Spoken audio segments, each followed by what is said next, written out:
श्री शिवाय नमस्तुभ्यम दोस्तों। आप सभी लोग जानते हैं कि रक्षाबंधन आने वाला है और रक्षाबंधन को लेकर आप सभी लोगों की जो तैयारियां हैं वो शुरू भी हो गई होंगी। अब दोस्तों रक्षाबंधन को लेकर आप लोगों को बहुत सारे लोग अलग अलग तरह की जानकारियां दे रहे होंगे, जैसे कि रक्षाबंधन कब है, रक्षाबंधन के दिन क्या करना चाहिए, क्या तोहफे देना चाहिए, कौन से रंग के कपड़े पहनना चाहिए और भी बहुत सारी बातें। पर आप लोगों को कोई भी जो मुख्य रूप से नियम होते हैं रक्षाबंधन के दिन के, वो कोई भी नहीं बता रहा होगा। इस वीडियो में हम आपको रक्षाबंधन के दिन के वो नियम बताएंगे जिन नियमों का आपको विशेष रूप से पालन करना चाहिए अगर आप लोग रक्षाबंधन यहाँ पर मनाने वाले हैं। ठीक है, तो भाई इस वीडियो में हम आपको रक्षाबंधन के पूर्ण रूप से वो नियम बताने वाले हैं जिन नियमों का अगर आप लोग पालन करते हैं तो इससे भगवान का आशीर्वाद भी आपके ऊपर रहेगा और आपका रक्षाबंधन भी आप बहुत अच्छे तरीके से यहाँ पर मना पाएंगे। ठीक है, अब देखो सबसे पहली चीज, रक्षाबंधन होता किस लिए है। रक्षाबंधन भाई और बहन का पवित्र त्योहार है। इस दिन बहनें अपने भाइयों की कलाई पर राखी बांधती हैं। तो सबसे पहले नियम के बारे में बात करते हैं दोस्तों, जो कि ये है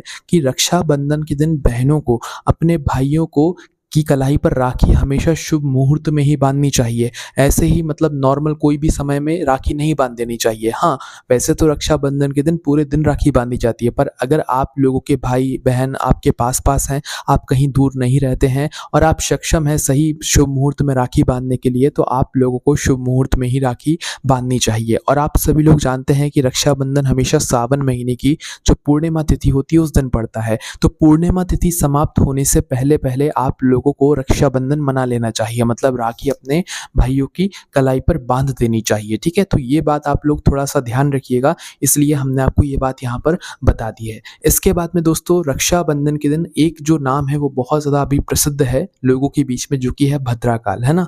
भद्राकाल एक ऐसा समय होता है जिस समय कोई भी शुभ या मांगलिक कार्य नहीं किए जाते हैं और ये जो मतलब ये जो काल है, ये जो है ना रक्षाबंधन के दिन ज़रूर आता है। पिछले 2 सालों से तो इसने लोगों को परेशान करके रखा हुआ है, क्योंकि ये जो भद्रा काल है ये सीधा रक्षाबंधन के दिन ही पर ही जो है हर बार पड़ रहा था। पर इस बार आप सभी लोगों के लिए बहुत अच्छी बात है, क्योंकि इस बार भद्रा काल रक्षाबंधन के दिन नहीं बल्कि रक्षाबंधन के एक दिन पहले पड़ रहा है। इसलिए इस बार रक्षाबंधन में राखी बांधते समय आप लोगों को भद्रा काल कुछ भी यहाँ पर परेशान नहीं करने वाला है। और इस बार वैसे भी भद्रा काल पाताल लोक में है और एक दिन पहले है, तो कोई प्रभाव इस बार नहीं पड़ने वाला है। तो भद्रा काल के समय ध्यान रखना, कोई भी शुभ या मांगलिक कार्य नहीं किए जाते हैं और ना तो राखी बांधी जाती है। पर इस बार भद्राकाल रक्षाबंधन के दिन नहीं है, तो इसलिए ये एक बहुत अच्छी यहाँ पर बात आप लोग कह सकते हैं। ठीक है, अब हम लोग बात करते हैं कुछ और ऐसी बातें जो कि आप लोगों को रक्षाबंधन के दिन विशेष रूप से ध्यान रखनी चाहिए, है ना।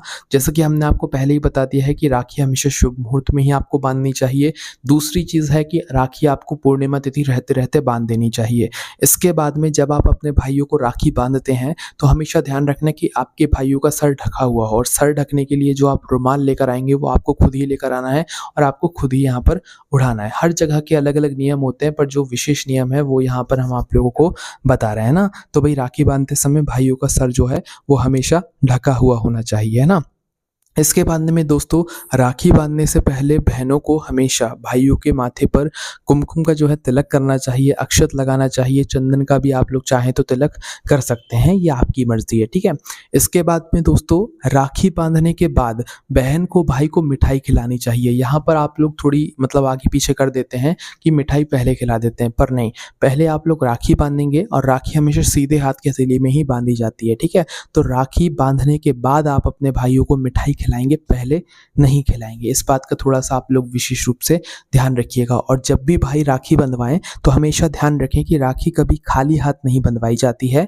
मतलब कि हाथ, जिस हाथ में आप राखी बंधवा रहे हैं उसमें या तो कुछ चावल के दाने ले लें या तो कुछ नारियल ले लें, है ना। मतलब एक नारियल पकड़कर बहुत सारी जगहों पर जो है राखी बंधवाई जाती है, कुछ जगहों पर चावल के दाने लिए जाते हैं। तो आपके यहाँ जैसा होता है वैसे कीजिएगा, पर खाली हाथ राखी नहीं बंधवाई जाती है। या तो आप उस हाथ में कुछ पैसे रख लीजिए, कुछ मतलब खुले पैसे रख लीजिए उस समय के लिए। ठीक है, इस बात का थोड़ा सा विशेष रूप से आप लोग ध्यान रखिएगा, है ना। अब उपहार की बात करते हैं। रक्षाबंधन के दिन भाई को अपनी बहन को उपहार जरूर देना चाहिए, है ना। आपको ऐसा नहीं करना चाहिए कि उपहार हम बाद में दे देंगे, अभी दे देंगे, कभी दे देंगे, नहीं। जिस समय राखी बांधी है, राखी बंधने के बाद, आरती उतर जाने के बाद, आपको पैर छूने के बाद, है ना, बहनों के पैर जरूर छूने चाहिए जब आप लोग राखी बंधवा लें। उसके बाद आपका जो तोहफा है वो जरूर देना चाहिए। भले आप लोग 10 रुपए दो, 11 रुपए दो, पर उस समय उपहार देना बहुत ज़्यादा ज़रूरी होता है। बाद का काम काम यहाँ पर नहीं होता है, ठीक है? तो जो भी उपहार देना है आपको उसी समय देना होता है, इसलिए इस बात का ध्यान रखें। इसके बाद में दोस्तों जब भाई और बहन रक्षाबंधन का त्योहार मनाएँ, भाई राखी बंधवाने बैठे, बहन राखी बाँधने के लिए बैठे, तो उस समय दिशा का बहुत विशेष रूप से ध्यान रखा जाता है, ठीक है? देखो, राखी बाँधते समय जो भाई का मुख होता है, वो हमेशा पूर्व दिशा की तरफ होना चाहिए। अगर किसी को दिशा समझने में परेशानी हो, तो आपके यहाँ पर जिस तरफ से सूर्यदेव के दर्शन होते हों, सूर्योदय होता हो, वह आपकी यहाँ की पूर्व दिशा होती है। तो हमेशा ध्यान रखना कि राखी बाँधे जब भी आप राखी मतलब बाँधने के लिए बैठे, तो आपके भाई का जो मुख है, वो सूर्यदेव की तरफ होना चाहिए, जहाँ से सूर्योदय होता है, या पूर्व दिशा की तरफ होना चाहिए, ठीक है?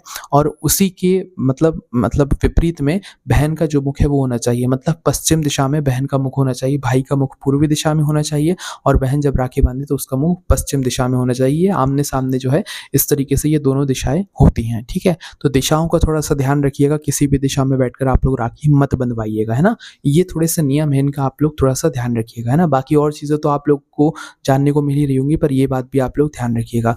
इसके बाद में राखी के बारे में हम बात कर लेते हैं कि राखी जब बहनें खरीदने के लिए जाएँगी तो भई वो राखी आपको कैसी लेकर आनी है। देखो अभी समय है, राखी तो कोई लाया नहीं होगा, अभी लेकर आएँगे सभी लोग, तो राखी खरीदते समय क्या ध्यान रखना है वो सुन लीजिए। तो देखो राखी कई तरह की आती हैं, कई प्रकार की आती हैं, है ना?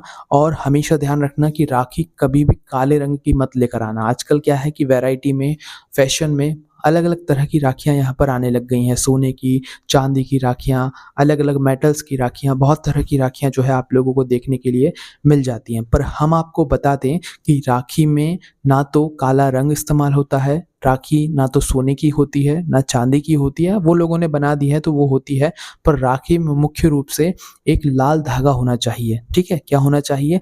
लाल धागा होना चाहिए, जो मतलब कच्चा सूत जैसा जो धागा आपने देखा होगा, या जो कड़क धागा होता है, अच्छा धागा होता है, लाल धागा विशेष रूप से होना चाहिए। पूरी राखी में धागे का विशेष महत्व है, और जो धागा भी हो ना, वो लाल रंग का हो तो और ज़्यादा अच्छा है ना?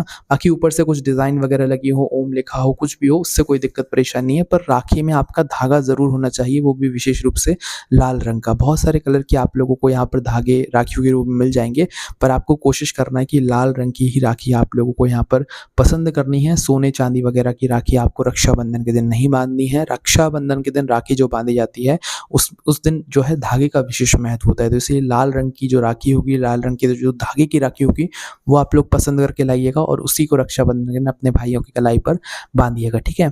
इसके बाद में कुछ और महत्वपूर्ण बातें हैं, वो भी हम आप लोगों को यहाँ पर बता देते हैं। राखी बांधते समय भाई को खाली हाथ नहीं बैठना है, ये बात हमने आपको बता ही दी है, बल्कि अपने हाथ में कुछ पैसे या कुछ अक्षत लेकर ही बैठना है, या तो अपने सीधे हाथ के थैली में नारियल लेकर बैठना है, ठीक है? और राखी कभी भी उल्टे हाथ में मत बंधवाना, सीधे हाथ में ही राखी को यहाँ पर बंधवाया जाता है ना? इसके बाद में राखी बांधने के बाद भाई को अपनी बहन के पैर छूकर आशीर्वाद ज़रूर लेना चाहिए। ऐसा नहीं कि राखी बंधवा ली, सीधा आपने तोहफ़ा दिया और आप उठकर चले गए, है ना? राखी बंधवाने के बाद भाइयों को अपनी बहन के पैर ज़रूर छूने चाहिए, उसके बाद आप जो भी तोहफ़ा देना चाहें वो दे सकते हैं, है ना? इसके बाद में यदि राखी टूट जाती है तो उसे जल में प्रवाहित कर देना चाहिए। कई बार होता है कि भई राखी गलती से जो है किसी भी कारण से हम जब पैकेट खोलते हैं राखी का तो वो टूट जाती है, फिर उसकी जगह पर हम दूसरी राखी मतलब निकालते हैं, तो होता क्या है कि वो राखी तो हम बांधने जा रहे थे, तो इसलिए उस राखी का महत्व बढ़ जाता है। तो अगर राखी किसी कारण से टूट जाती है तो आप उसे बहते हुए जल में प्रवाहित कर दें और दूसरी अन्य राखी जो है फिर आप लोग बांध सकते हैं, है ना? इसके बाद में दोस्तों कुछ और भी ऐसी चीज़ें हैं जो कि आप लोगों को रक्षाबंधन के दिन विशेष रूप से ध्यान रखनी चाहिए। जैसे कि रक्षाबंधन के दिन आप दोनों भाई-बहनों को और सभी लोगों को सुबह-सुबह जल्दी उठ जाना चाहिए, है ना?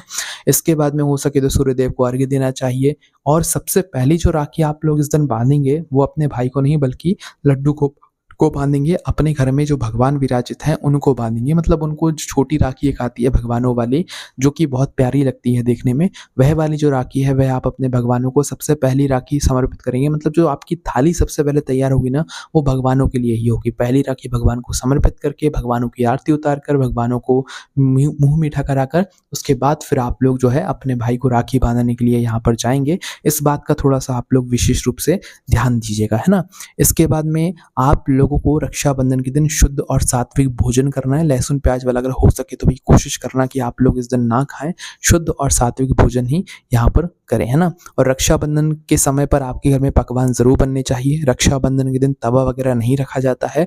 इस दिन कढ़ाई वगैरह मतलब पक्का खाना ही बना जाता है। इस दिन कच्चा जो भोजन होता है मतलब जो तवे पर जो रोटियाँ वगैरह हम बनाते हैं वो कच्चा भोजन नहीं बनाया जाता। इस दिन पक्का भोजन ही बनाया जाता है क्योंकि ये खुशियों का दिन होता है। ये भाई और बहन की पवित्र मतलब रंगों का दिन होता है। इसलिए आप लोग जो है इस दिन थोड़ा इन बातों का ध्यान रखिएगा। इस दिन भाई और बहन जो कपड़े पहन रहे हैं उनमें ये बात का ध्यान रखें कि काले और नीले रंग के जो कपड़े हैं उनको ना पहनें क्योंकि नीला रंग भी दूर से देखने में काला ही लगता है। इसलिए इस दिन भाई और बहन लाल, हरे ऐसे रंग के जो कपड़े हैं वो पहने। प्योर वाइट कलर के भी आप लोग इस दिन कपड़े ना पहने, इसका थोड़ा ध्यान रखिएगा। और जब भी भाई अपनी बहन को अगर कुछ तोहफ़ा दे रहे हैं तो उसमें इस बात का ध्यान दें कि कोई भी नुकीली या धारदार चीज़ या लोहे की चीज़ मतलब गिफ्ट में ना दें। सोने चांदी की चलेगी, उसमें कोई दिक्कत नहीं है। तो इस बात का आप लोग थोड़ा-सा ध्यान रखिएगा, ठीक है? इसके बाद में दोस्तों कुछ और भी ऐसी चीज़ें हैं जिसका आप लोगों को रक्षाबंधन के दिन ध्यान रखना चाहिए। जैसे कि आपको अपने घर में राखी किस-किस को बाँधना चाहिए। देखिए आप अपने भाई को तो राखी बाँधेंगी ही बाँधेंगी, साथ ही में आप अपने पिताजी को भी यहाँ पर राखी बाँध सकती हैं। इसमें कोई दिक्कत नहीं है, ठीक है? ध्यान रखना कि जो-जो आपकी रक्षा करते हैं, जो-जो आपके भले के बारे में सोचते हैं, आपको उन सभी को राखी बाँधनी चाहिए। जैसे कि सबसे पहली राखी हम भगवान को बाँधते हैं, उसके बाद फिर भाई को, उसके बाद फिर आपके घर में जो भी आपके पिता हैं और जो भी आपकी रक्षा करते हैं, आप उन सभी को इस दिन रक्षाबंधन के दिन राखी बाँध सकते हैं। तो ये सारे नियम हैं दोस्तों रक्षाबंधन के दिन के, जो कि हमने आपको बता दिए हैं। कुछ अलग-अलग नियम छाँट के हम आप लोगों के लिए लेकर आए थे। इन सभी नियमों का ध्यान आप लोग रक्षाबंधन के दिन रखिएगा। बाकी आपके मन में अगर कोई प्रश्न है रक्षाबंधन से जुड़ा हुआ, राखी बाँधने से जुड़ा हुआ, बहन या भाई का, तो उसे हमसे कमेंट करके पूछ सकते हैं। ये सारी जानकारी आपको हमारी वेबसाइट boolnarbeck.com पर ही पढ़ने के लिए मिल जाएगी। ओम नमः शिवाय, जय भोले बाबा, श्री शिवाय, नमस्तुभ्यम।